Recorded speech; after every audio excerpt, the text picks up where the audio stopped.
Voilà, Monsieur Toumba, vous êtes l'invité de notre journal. Merci beaucoup de l'avoir accepté.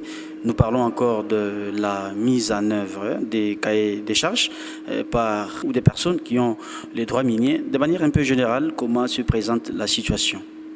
La situation, nous ne pouvons pas dire que c'est bon, c'est mauvais, mais c'est moyen. C'est moyen pourquoi?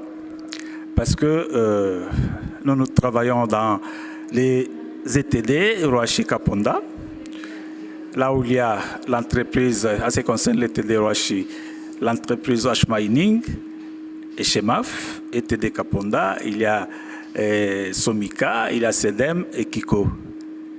Mais Kiko n'a pas encore finalisé son cahier de charges.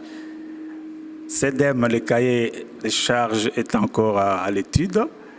Mais pour les trois autres entreprises, les cahiers de charges ont été déjà signés. Mais la réalisation sur le terrain, ça pose des problèmes. Parce que quand on a signé les cahiers de charges avec les communautés, il y a un chronogramme qu'il fallait respecter.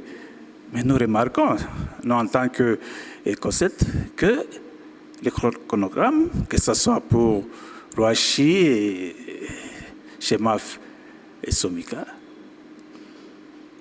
ce n'est pas respecté. Donc, c'est ça les constats sur le terrain. Voilà, qu'est-ce qui peut justifier le blocage dans l'exécution de cahiers des charges qu'élaborent les communautés qui sont directement impactées par l'exploitation minière? Le blocage, c'est au niveau... Les responsabilités sont partagées. Il y a les entreprises qui ont pris les engagements, qui ne les respectent pas.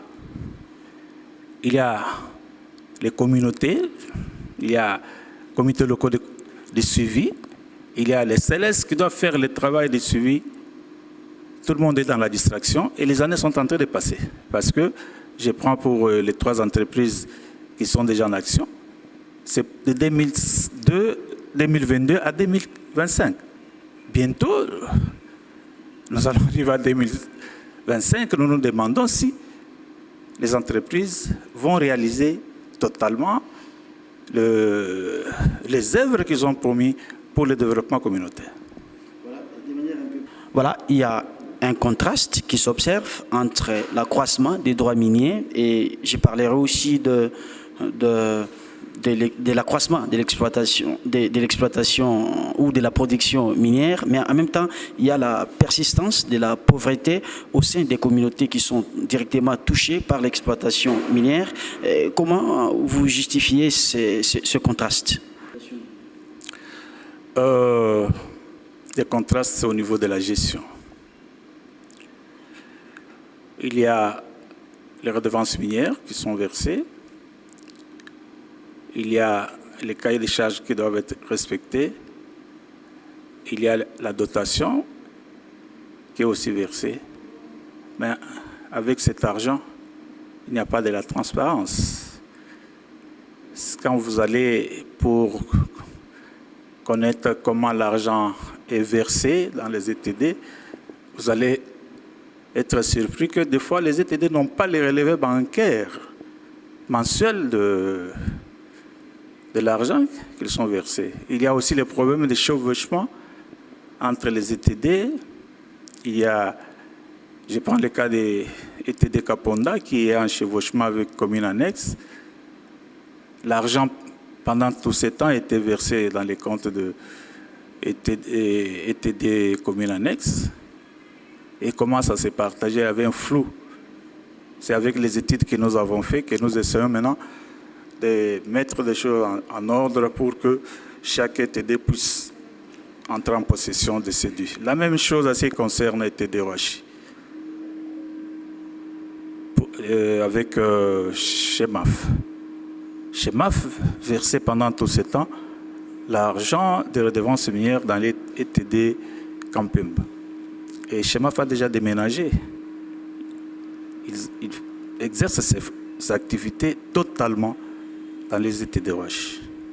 Pourquoi on doit continuer à verser la redevance minière au niveau de l'ETD Campembe? Donc tout ça, ce sont des problèmes que nous devons parler avec les autorités pour que nous puissions aider les uns les autres à développer les communautés pour le bien-être de tout le monde. Et donc, parmi les stratégies pour y mettre fin, il y a notamment cette session consultative. Est-ce que vous pensez aussi à d'autres stratégies pour finalement contribuer au développement des communautés qui sont touchées par l'exploitation minière? Oui, ça c'est la première partie. Aujourd'hui, nous avons beaucoup parlé des cahiers des charges.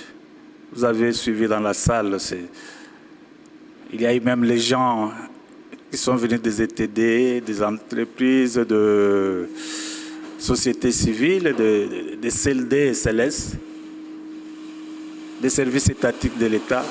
Vous avez compris que les uns les autres ne maîtrisaient pas les fonds des cahiers des charges. Je crois qu'avec ce que nous venons de faire, vous avez suivi, il y a eu quand même de la lumière. Nous espérons que ce n'est pas la première fois. Nous allons continuer. Deuxième partie, ça sera sur le défense minière.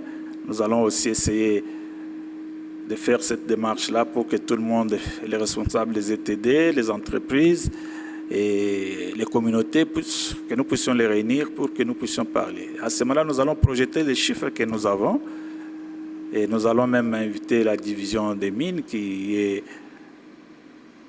les répondants des entreprises, parce que c'est la division des mines qui fait les statistiques pour qu'on puisse payer les ETD. Donc, nous allons continuer après les redevances minières. Nous allons aussi aborder la dotation des 0,3%. Voilà. Merci mon frère. Nous espérons que ce n'est pas la dernière fois. Et nous sommes à votre disposition. C'est pour l'intérêt de toute notre communauté. Et nous espérons que tout le monde va se retrouver. Monsieur Toumba, vous avez été l'invité de notre journal. Merci beaucoup d'avoir répondu à nos questions.